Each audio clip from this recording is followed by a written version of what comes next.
یہ ممکن نہیں ہے کہ خالق کائنات نے ہمیں جو آئیڈیل دیا ہے، جن کی سیرت طیبہ کو محفوظ کر کے ہمیں دیا گیا ہے، ہم اس کو تو اختیار نہ کریں اور کہیں ہمارے حالات اچھے ہو جائیں۔ یورپ میں آپ دیکھیے جھوٹ کی ریشو کیا ہے، ملاوٹ کی ریشو کیا ہے، فراڈ کی ریشو کیا ہے، اور اپنے یہاں دیکھ لیجیے۔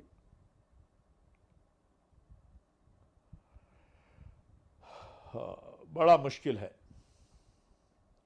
لیکن بڑا آسان بھی ہے کہ میں عزم کر لوں کہ یا اللہ جو آج تک میں نے کیا میں اس کی معافی مانگتا ہوں، آئندہ میں رسول اللہ صلی اللہ علیہ وسلم کی اتباع کروں گا، ان کے راستے پہ چلوں گا، اور کہیں پر بھی میں رسول اللہ صلی اللہ علیہ وسلم کی اتباع کو نہیں چھوڑوں گا۔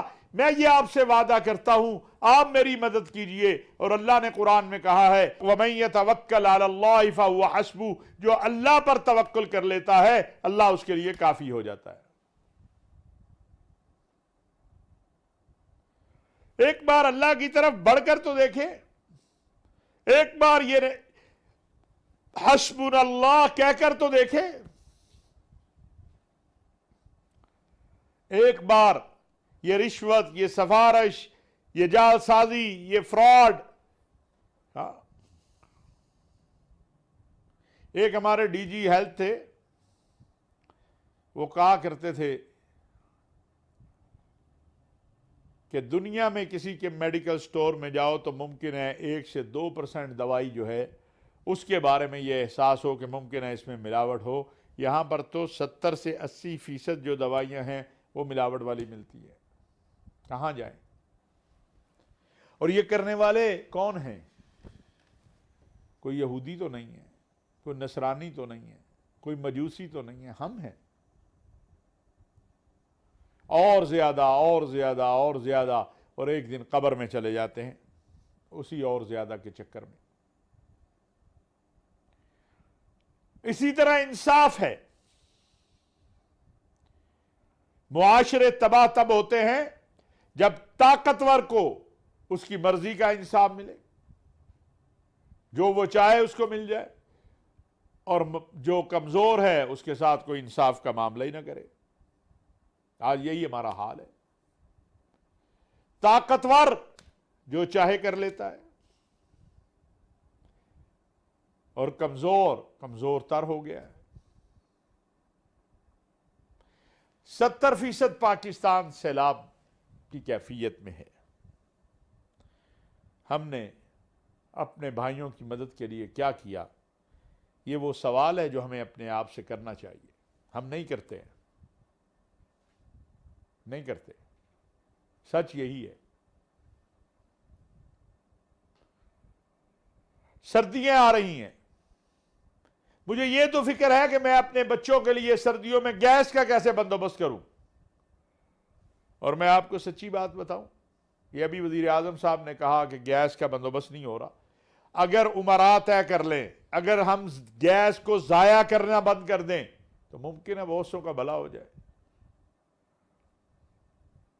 گیس پائپ لائن میں پتہ نہیں کیا کیا آلات لگا دیے جاتے ہیں تاکہ میرے گھر کی گیس زیادہ ہو، محلے میں جس کا جو مرضی۔ حالانکہ جو اچھا مسلمان ہے وہ تو اپنے پڑوسی کے لیے اچھا ہوگا تو اچھا مسلمان بنے گا۔ وہی مسلمان اچھا ہوگا جو اپنے پڑوسی کے لیے اچھا ہوگا۔ اللہ تعالی ہمیں ایسا بنا دے۔ ناظرین و سامعین، آج میں کچھ باتیں آپ سے اپنے دل کی کرنا چاہتا ہوں۔ پاکستان کا قیام لا الہ الا اللہ محمد الرسول اللہ کے کلمے پر ہوا تھا۔ ہندوستان میں ہمیں نمازوں سے کوئی نہیں روکتا تھا، ہمارے بڑوں کو، لیکن وہاں پر محمد عربی صلی اللہ علیہ وسلم کا نظام نہیں تھا۔ قائد اعظم محمد علی جناح سے پوچھا گیا تھا کہ آپ کا منشور دستور کیا ہے؟ انہوں نے فرمایا کہ ہمارا منشور دستور 1350 سال پہلے آ چکا ہے، اور وہ قرآن کریم ہے، سنت رسول اللہ صلی اللہ علیہ وسلم، جسے عملی طور پر خلفائے راشدین کے دور میں نافذ کیا گیا۔ پاکستان کو بھی ایک ایسی ہی ریاست بنانے کے لیے بنایا گیا تھا کہ جہاں پر انصاف گھر کی دہلیز پر ملے، انصاف خریدنا نہ پڑے، جہاں ظالم ظلم کرنے سے پہلے یہ سوچے کہ منصف کتنا مضبوط ہے، مظلوم کی آہ جہاں رب کے دربار میں جلد پہنچ جاتی ہے، وہاں پر جو دنیا میں منصف بیٹھے ہیں وہ بھی اس کی آواز پر گرفت میں ظالم کو لے لیں گے۔ لیکن دن بدن مختلف اداروں کو کمزور کیا گیا اور آج صورتحال ہمارے سامنے ہے۔ ایک ادارہ پاکستان کا جو پاکستان کے استحکام کی، پاکستان کی سلامتی کی بنیاد ہے، وہ افواج پاکستان ہے۔ کوئی بھی مشکل مرحلہ آئے، ایک دفاع تو ان کی ذمہ داری ہے اور الحمدللہ وہ اپنی ذمہ داری کو پورا کرتے ہیں۔ وہ اپنی قوم کے ساتھ آ کے کھڑے ہوتے ہیں۔ ابھی سیلاب میں آپ دیکھ لیں کہ میرا فوجی جوان ایک طرف بکری اٹھائے ہوئے ہے، اپنے ہم وطنوں کے املاک اٹھائے ہوئے، اور دوسری طرف وہ فوجی جوان جو ہے وہ جس کے وہ املاک ہیں اسے اٹھائے ہوئے۔ سب سے پہلے وہ پہنچتا ہے اور اپنے ہم وطنوں کی مدد کرتا ہے۔ ایک پلان ہے۔ عالم اسلام کے طاقتور ترین ممالک جس طرح تباہ کیے گئے آپ کے سامنے ہیں۔ لیبیا ہے، عراق ہے، شام ہے، یمن کی صورتحال ہے، مصر میں جو کچھ ہوا، اب الحمدللہ وہاں حالات بہت بہتر ہیں، اور مصر کے موجودہ صدر جس طرح اپنے ملک کے اندر اپنی قوم کے لیے ترقی کی طرف اپنے ملک کو لے جا رہے ہیں وہ قابل قدر ہے۔ پاکستان میں وقتاً فوقتاً یہ کوشش ہوتی ہے کہ پاکستان کی قوم اور فوج کے درمیان ایک بعد پیدا کیا جائے۔ جن لوگوں نے ماشاء اللہ لگائے وہ درست لگے، غلط لگے، اس پہ بہت باتیں ہوئی ہیں، لیکن گزشتہ چند ماہ کے دوران ہم یہ دیکھتے ہیں کہ جس انداز سے پاکستان کی فوج کو اور پاکستان کی فوج سے متصل اداروں کو اور سپہ سالار کو نشانہ بنایا جا رہا ہے، یہ کبھی پاکستان میں نہیں ہوا۔ بہت ساری حقائق میں سے یہ حقیقت بھی ہے کہ اس میں پاکستان کے اندر سے کم اور باہر سے بہت زیادہ لوگ ملوث ہیں۔ ہمارے دشمن ممالک، ہمارے دشمن قوتیں مشرقی پاکستان کی طرح ایک نیا کھیل سجانے کے لیے خواہاں ہیں۔ انشاءاللہ اب قیامت کی صبح تک وہ کبھی اس میں کامیاب نہیں ہوں گے۔ پاکستان میں 2013 میں عمران خان صاحب نے دھرنے شروع کیے۔ بہت سے لوگوں کا خیال تھا، ایک وقت ایسا بھی آیا ایک رات کہ جس میں یہ خیال کیا جا رہا تھا کہ فوج مارشل لا لگا دے گی یا میاں نواز شریف صاحب کی حکومت کو ختم کر دیا جائے گا۔ لیکن اس وقت کے فوج کے جو ذمہ داران تھے، جن میں corps commander Rawalpindi general Qamar Javed Bajwa صاحب جو موجودہ سپہ سالار ہیں، ان سب کا موقف تھا کہ پاکستان میں جمہوریت کو آگے بڑھنا چاہیے۔ 2018 میں عمران خان صاحب کی حکومت آئی، پاکستان دیوالیہ ہونے کے قریب تھا۔ جنرل قمر جاوید باجوہ صاحب کی کوششوں اور محنت سے، اور میں آج یہ بات کہنا چاہتا ہوں کہ ہمارے دوست ممالک نے جا کر، اللہ ان کو جزائے خیر دے، IMF اور امریکہ سے بات کی اور عالمی دنیا سے بات کی، اور پاکستان کی پشت پر آ کر وہ بھرپور طریقے سے کھڑے ہو گئے۔ حالانکہ انہیں یمن کے معاملے میں پاکستان سے شکوہ تھا، لیکن انہوں نے پاکستان کے استحکام کے لیے پاکستان کا بھرپور ساتھ دیا، اور اس کا سبب پاکستان کے سپہ سالار جنرل قمر جاوید باجوہ صاحب بنے۔ یہ جو عمران خان صاحب کہتے ہیں کہ میاں شہباز شریف صاحب تو مانگنے جاتے ہیں. کیا عمران خان صاحب باہر تحفے دینے جاتے تھے؟ عمران خان صاحب بھی مانگنے ہی جاتے تھے. ہاں یہ ضرور تھا کہ جس طرح آج جنرل قمر جاوید باجوہ صاحب اور پاکستان کی فوج کے ذمہ داران اور ملک کے سلامتی کے ذمہ داران محنت کرتے ہیں، کوشش کرتے ہیں، اسی طرح اس وقت بھی یہ محنت اور کوشش تھی، اور اس کے نتیجے میں سعودی عرب ہو، متحدہ عرب امارات ہو، چائنا ہو، IMF ہو، اس نے پاکستان کی امداد کی یا قرضے دیے یا جو بھی جس طرح بھی ممکن تھا ہمارے ساتھ تعاون کیا گیا. 2021 میں بھی ہمارے دوست ملکوں نے ہمیں تنہا نہیں چھوڑا.